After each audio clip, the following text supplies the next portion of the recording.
Bonjour, ici CryptoLu, j'espère que vous allez bien. Aujourd'hui, vidéo du samedi soir. Avant de voir les nouvelles, prix du XRP 59 cents.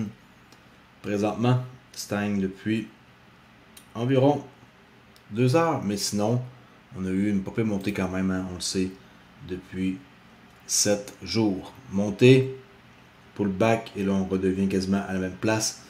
À suivre, pour l'instant, les performances sont, hein, on le sait tous, pas super, c'est pas ça qu'on s'attend du XRP, mais on est juste en 2024 et je sais mes XRP jusqu'en 2030 et j'espère aussi pour vous que vous allez les tenir longtemps. Laissez le temps faire les choses. Ripple n'est pas une compagnie ordinaire. Alright, ça c'est le prix. Ok, sur la charte TradingView et ça c'est une charte journalière. Je rappelle hein, que le problème que Microsoft ont connu avec CrowdStrike, qui a provoqué la plus grande panne informatique de l'histoire, ben, ça fait encore beaucoup jaser, c'est sûr. Et on est loin, et vraiment loin, d'en finir avec cette histoire-là, d'en entendre parler, je veux dire. C'est quelque chose qui est vraiment incroyable, c'est inacceptable, mais en même temps, on sait tous qu'à quelque part, qu'est-ce qui est arrivé, il fallait que ça arrive. Ok. Alors la panne est survenue, pour ceux qui ne le savent pas, j'espère que vous le savez, lorsque le géant de la cybersécurité CrowdStrike a connu une perturbation majeure tôt vendredi suite à un problème avec une mise à jour. Une mise à jour, puis on connaît un problème comme ça majeur. C'est dur à croire, quand même. En tout cas, moi je vous dis que qu'est-ce qui s'en vient, ça c'est juste un aperçu et que c'est rien d'avoir perturbé pendant quelques heures. Vous imaginez les problèmes que c'est le fait pour quelques heures. Toutes les entreprises du monde ont été affectées. J'ai été me gazer, c'est hier, et la pompe à essence où ce que j'étais, désolé, ça ne fonctionnait pas. On était rendu le soir, là. Et la caissière, elle me dit, avec la machine à distance, en anglais, là, désolé, ça fonctionne pas, problème informatique de Microsoft. Je suis là, ok, c'est pas trop de détails, là. Comme si ça m'intéresse de savoir que c'est un problème informatique de Microsoft, là. Dis-moi juste que la pompe fonctionne pas, je vais aller ailleurs, là. Mais en tout cas, juste pour vous dire que c'est quand même assez spectaculaire. Puis je crois que c'est un avant-goût de qu'est-ce qui pourrait arriver. La preuve, on sait tous que ce monsieur-là ici, Augustin Carsten, qui est le directeur général de la Banque des règlements internationaux, il a déclaré que les actifs financiers tokenisés qui peuvent être transférés sur le registre unifié sont un exemple de bond en avant de l'architecture financière. Et il a appelé ça la Finternet. Et on va écouter qu'est-ce qu'il va dire. Et tout ça, c'est le rapport, hein, parce que le Forum économique mondial, voilà un petit bout, 19 janvier 2023, ils avaient averti qu'il y aurait une possibilité d'une instabilité mondiale qui pourrait conduire à des cyber-événements catastrophiques. On en a vu qu'est-ce que ça pourrait ressembler, un aperçu. Et il en parle ici le 19 janvier 2023. Ici, on peut voir que sur The Economic Times, événement catastrophique, une menace de niveau pandémique mondial vient d'émerger. Qui est article qui était fait hier, qui nous prouve que c'est bel et bien quelque chose qui va arriver encore. Puis, ils nous le disent d'avance. C'est simple, ils nous le disent d'avance. Regardez la date. C'est comme si que on vous avertit que quelque chose va arriver, mais on vous dit pas quand. Le cas que ça arrive, ça fait des nouvelles de ce genre-là. Que tout est bloqué, puis que plus personne ne peut prendre leur avion, puis que la Terre arrête de tourner. OK? Ça, l'image qu'on voit là, c'est des gens qui attendent leur vol. Après une panne mondiale à l'aéroport de LaGuardia, dans l'arrondissement du Queens à New York, hier, qui est le 19 juillet. Fait que, tu sais, ils nous préparent, puis ici, ils nous disent que tout va être tokenisé. Et regardez bien qu'est-ce qu'il va dire. Parce que le futur, on sait tous que Ripple va en faire partie.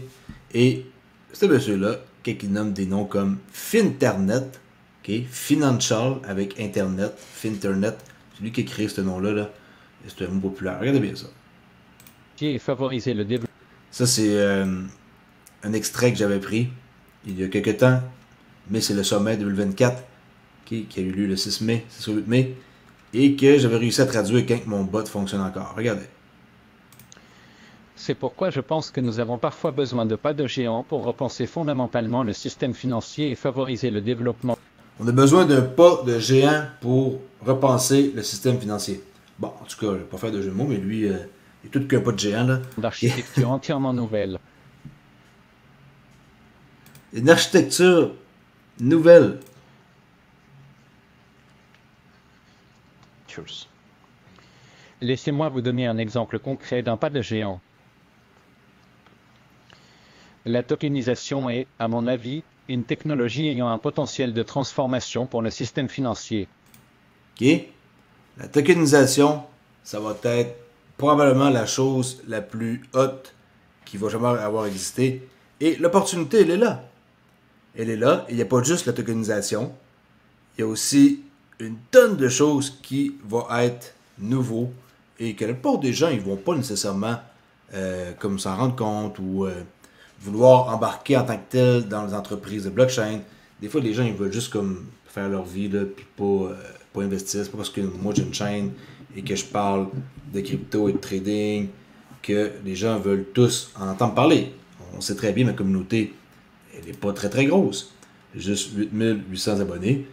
Puis, au moins, les gens qui m'écoutent sont intéressés aussi à savoir plus sur qu'est-ce qui s'en vient et veulent peut-être changer leur vie. C'est ce que je crois.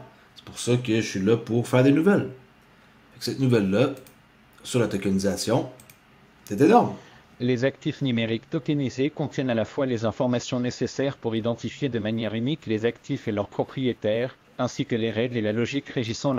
Puis ils veulent contrôler le monde. Alors, avec ça, ils vont le contrôler. Entrevue très intéressante. Je mettrai le lien dans la description. OK? Et qu'est-ce que ça me fait rire dans tout ça? C'est que la plupart des gens à qui qu'on parle sont comme genre très très très ignorants. Désolé. Mais peu importe à qui vous allez parler, parlez à quelqu'un, faites le test. Okay? Demain, là, parlez à quelqu'un. Là. Hey, qu'est-ce que tu penses de ça? Tu as des actifs du monde réel qui ont été tokenisés sur la blockchain. Je vous jure, vous allez passer pour quelqu'un de bizarre. Okay? Moi, j'ai arrêté d'en parler au monde en dehors d'ici, là, qui est le monde extérieur. Okay? Parce qu'à un moment donné, tu t'aperçois que tu parles dans le vide. Et tant qu'à parler dans le vide, je préfère rien dire. Ou venir sur YouTube, pour qu'au moins le monde qui m'écoute, ben, ils sont intéressés. OK? Responsable du forum économique, comme j'ai dit, nous ont averti là plus qu'une année sur l'instabilité qui pourrait avoir lieu. Alors, le Forum économique mondial a averti que le niveau actuel d'instabilité mondiale pourrait conduire à une cyberattaque catastrophique dans les 2 prochaines années. 2 prochaines années, c'est-à-dire entre maintenant et encore dans une année. Je pense que là, c'est un test et on va avoir un autre test peut-être d'ici la fin de l'année ou pour 2025.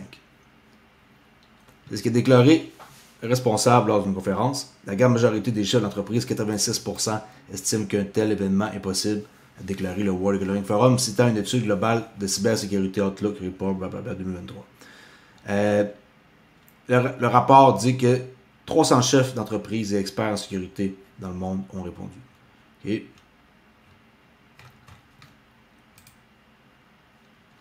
Ça, pas besoin de leur lire, c'est juste pour vous montrer l'Economic Times. Et Ripple, dans tout ça, pourquoi que d'ailleurs j'ai décidé de mettre ce beau monsieur-là avec ce beau monsieur-là aussi, ce beau monsieur-là, pourquoi j'ai mis ces 3 personnes-là? Vous les connaissez toutes là. World Economic Forum, la BIS, puis après ça, le chairman de Ripple, qui est Chris Larsen. Alors, tout ce beau monde-là, ben, en tant que tel, pas parce que j'aime Ripple et qu'est-ce qu'ils font que nécessairement j'aime cette personne-là. Lui, c'est sûr qu'il est très important, mais je l'aime pas non plus nécessairement. Et lui, on n'en parlera même pas là. Mais juste pour vous dire que les personnes qui gèrent le monde ne sont pas des personnes qu'on devrait nécessairement aimer, mais s'ils nous enrichissent grâce à des investissements qu'on a faits parce qu'on est allumé et on est au courant, ben, on va pouvoir dire que qu'est-ce qu'ils ont dit, c'était vrai et que nous, on a cru en leurs paroles. Okay? On sait qu'ils ne disent pas tout, là. Mais quand même, il y a beaucoup de choses qu'ils disent de leur bouche qui fait du sens. Puis, dès que je vois des choses comme ça, comme Swift, en quoi que leur application a été temporairement hors ligne hier à cause de maintenance. Maintenance, ouais. Ils sont gentils de dire ça. Cette application est temporairement disponible. L'application à laquelle vous essayez d'accéder est temporairement hors ligne pour des raisons de service de maintenance. Des raisons de maintenance, ben oui. Veuillez réessayer ultérieurement. Pendant ce temps-là, je veux dire, qu'est-ce qui s'est passé? Ça a été comme très très grave. Il y a une tonne de gens qui ont perdu beaucoup d'argent dans cette histoire-là. Et on va avoir sûrement des chiffres qui vont apparaître plus tard par rapport à ça. Mais pendant ce temps-là aussi, il y a Ripple qui sont en train de construire l'avenir et l'infrastructure financière de la blockchain et des actifs numériques. 19 juillet, Monique Colombe. Et l'article, je ne vais pas vous le lire. Je vais juste vous... Mais attendez un instant. Je vais juste faire de quoi qui pourrait être intéressant. OK. Qu'est-ce que j'ai décidé de faire? C'est de vous traduire ça. Et qu'est-ce que ça donne pour vous donner un compte-rendu?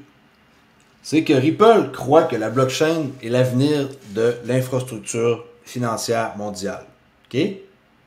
Ripple, c'est ce qu'il croit, permettant des services financiers plus abordables et équitables. C'est pas merveilleux? Malgré les défis initiaux, l'industrie de la crypto a considérablement évolué. Ripple s'est adapté aux opportunités du marché en fournissant une infrastructure d'actifs numériques simple et fiable pour les institutions financières, comme par exemple, voici quelques cas d'utilisation, paiement transfrontalier. Ripple utilise le registre XRP pour des transferts rapides et peu coûteux, couvrant plus de 80 marchés de paiement et traitant plus de 50 milliards de dollars. Acquisition Metaco. En 2023, Ripple a acquis Metaco, qui est un autre cas d'utilisation, on est là-dedans. Là. Un fournisseur de technologies de conservation d'actifs numériques, renforçant ainsi ses capacités en matière d'actifs de garde. Très important d'avoir un gardien de sécurité là, pour les institutions qui vont mettre leur argent chez Metaco. Intégration du Liquidity Hub. Ripple combine les avantages du Liquidity Hub de sa solution de paiement pour une expérience client optimisée. Et ça, c'est vraiment unique.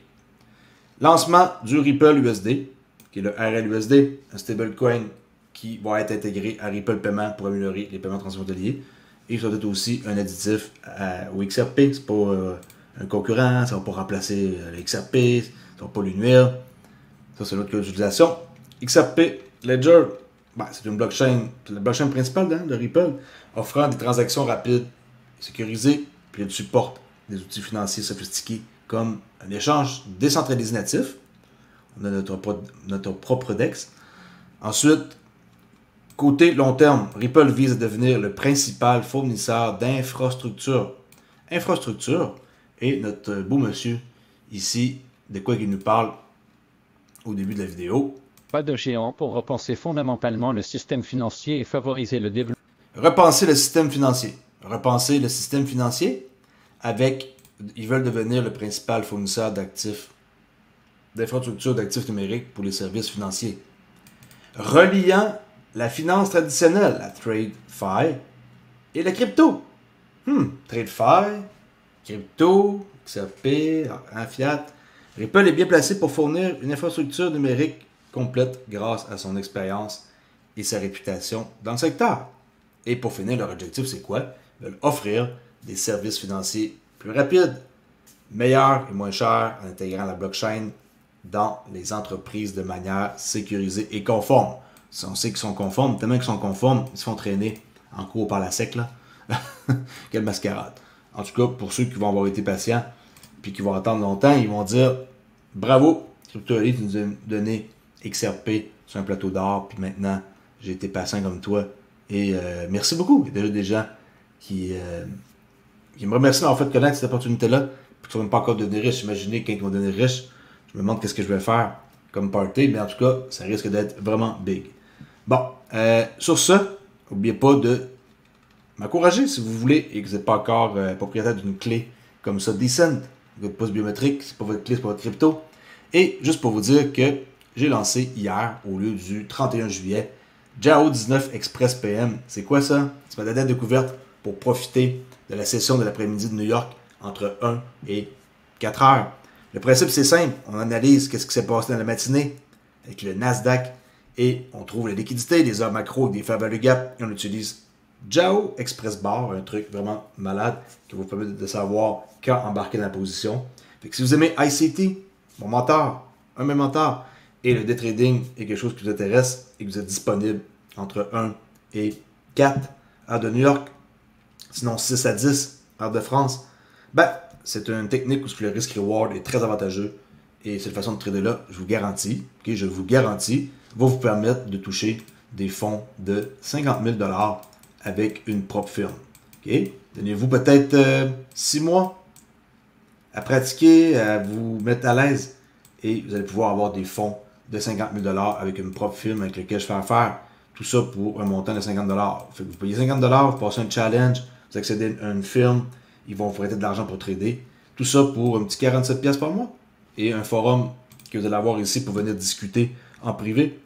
Après un mois, si vous n'êtes pas content, vous n'êtes pas satisfait, vous pouvez partir et faire d'autres choses de votre vie. Mais je vous garantis que vous ne serez pas déçu avec ce genre de formation-là. Merci beaucoup Merci beaucoup de m'écouter et de m'encourager. Faites un petit like.